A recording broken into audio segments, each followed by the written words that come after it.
Many blessings. My name is Anthony Cruz, and I'm over here with a project for our midterm in productive, counterproductive work behavior. And the first question comes from chapter one, and is how have recent historical events affected the course of research in organizational psychology, and give an example of an event and the resulting outcome. Industrial and organizational psychology has its roots in the early 20s, but recently historical events have influenced organizational psychology research by making it a more popular field. The understanding how we work in a group, the understanding of the mindsets, how can we be effective not only as individuals but as a group. Organizational psychology is the scientific study of individuals and group behavior in formal organizational settings per Jackson Britt 2014. The study of an individual and a group behavior has become popular since many organizations want employees to be more effective and have better productivity in the same way maintaining that cohesiveness and the effectiveness in the organization. For example, in the United States Army, in which I was a veteran of 21 years, it is imperative for the soldiers to work together as a unit and to become one cohesive element in a time of war. If we study the infamous departure of Afghanistan in one day after 21 years of war, it shows how much soldiers care and how deeply scarred many of our service members were after this surprise departure from a war zone, where many brothers and sisters paid the maximum and the highest sacrifice known to humanity. This is an example. This example that is very close to me and is very difficult to talk about. The war in Afghanistan started after the awful attack on September 11, 2001. After the attacks of September 11, the United States decided to start Operation Enduring Freedom, in which I took part 4 times in my career. The war in Afghanistan revealed many studies and sparked the understanding of, or a better understanding of the PTSD or the post-traumatic stress disorder. Many soldiers were coming back from war differently and with a lot of unseen battle wounds. Suicide numbers were increasing in a rapid fashion. Several studies linked PTSD and the rise of suicide to the war in Afghanistan and Iraq, in which we are doing both at that time. The September 11 attacks impacted the psychology field in many ways.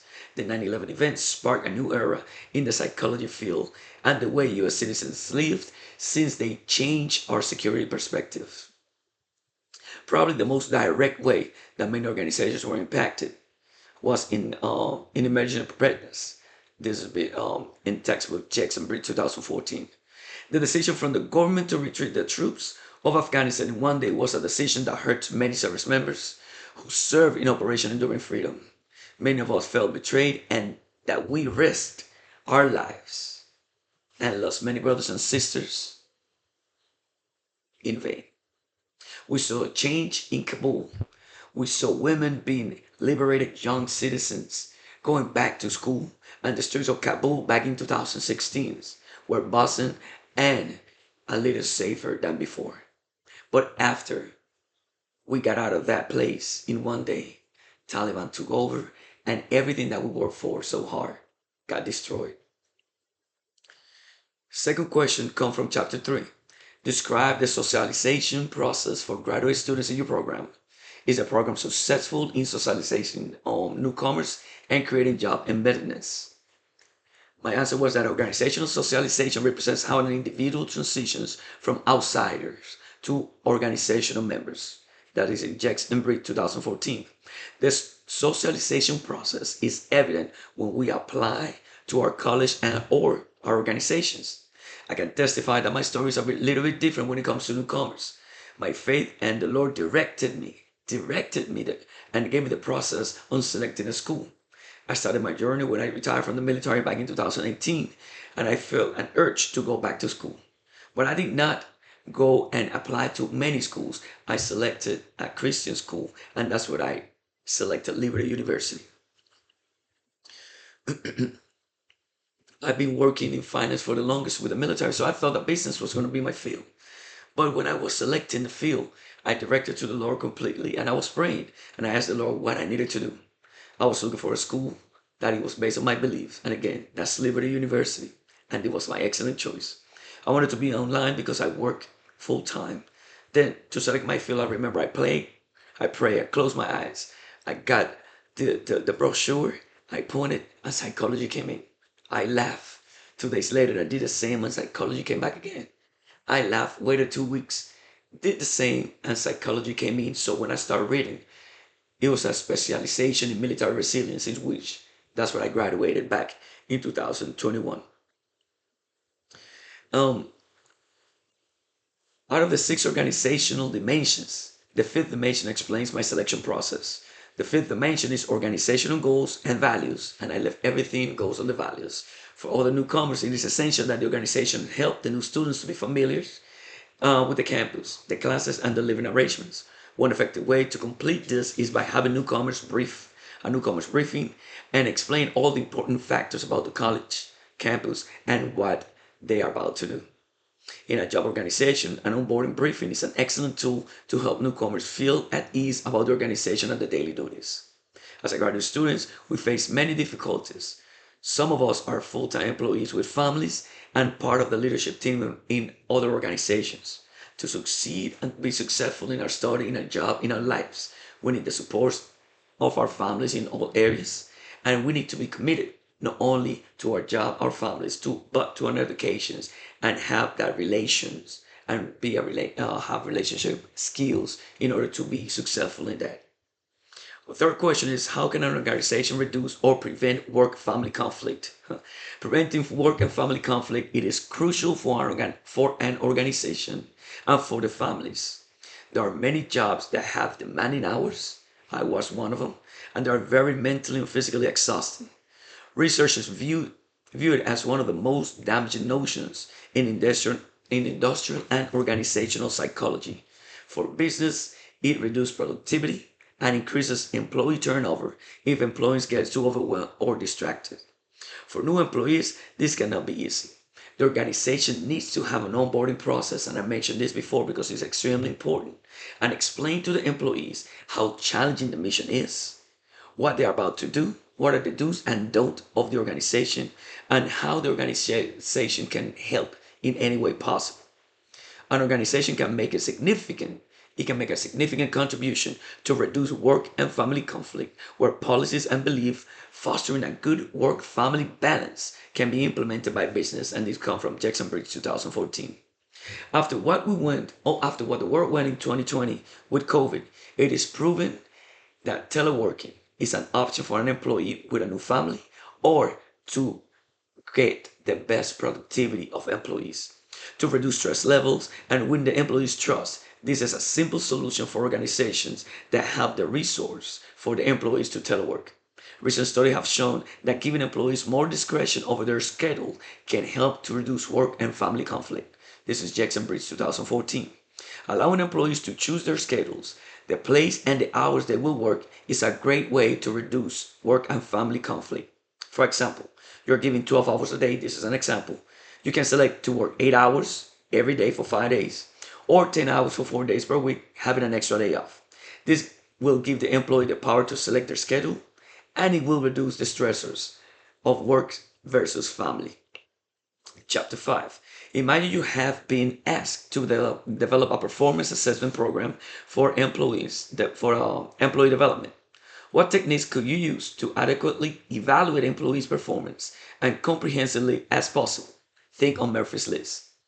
Have the blessings and an honor to work for one of the greatest organizations, and it's the Department of the Army. Our organization utilized the Department of Defense Performance Management and Appraisal Program, and we call it DPMAP. This way, the supervisors will conduct initial counseling for all employees and mid-year counseling before completing the assessment plan. And the employees have the task to complete the individual development plan to let the supervisors know what the employee is doing, how they improving their performance, and what the employees' short and long-term goals are. Also, how is the education outside of the job requirement? All of this must be present before the assessment plan can be even completed. The greatest way to assess someone's performance is to compare the works to a criterion or benchmark per Jackson Bridge 2014. The assessment plan has different objectives and it addresses what are the areas the employees must complete to receive the best evaluation possible. The evaluation rates as follows: 1 for poor performance, 3 meet the standards, and 5 exceed the standards. The evaluation process has inputs from the employees, the rater, that is the first line supervisor, and must be reviewed by a higher level reviewer, that is the office manager. Having this system helps prevent any fraudulent assessments. Researchers like Murphy have developed various tools to measure performance, including pencil tests, simulations, and job skills exams per Jackson Bridge 2014. Employers could use self-evaluation to emphasize their talents and advocate for themselves, while at the same time discussing alternatives associated with professional development, per Jackson Bridge 2014. The system we use for self-evaluation is called, as I said, the Individual Development Plan. This self-assessment tool helps both parties when it comes time to assess and develop this assessment plan. Our next question is, what are some possible common organizational constraints and how could they lead to counterproductive behavior?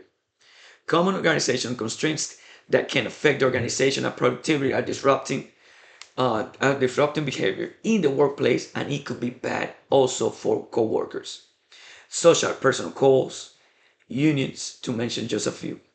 Counterproductive work behavior is when an employee's voluntary activities affect organizations or the people working in the organization, damaging corporate property, communicating when feeling unwell, criticizing other employees, robbing or stealing from employees. These are some typical counterproductive work behavior actions.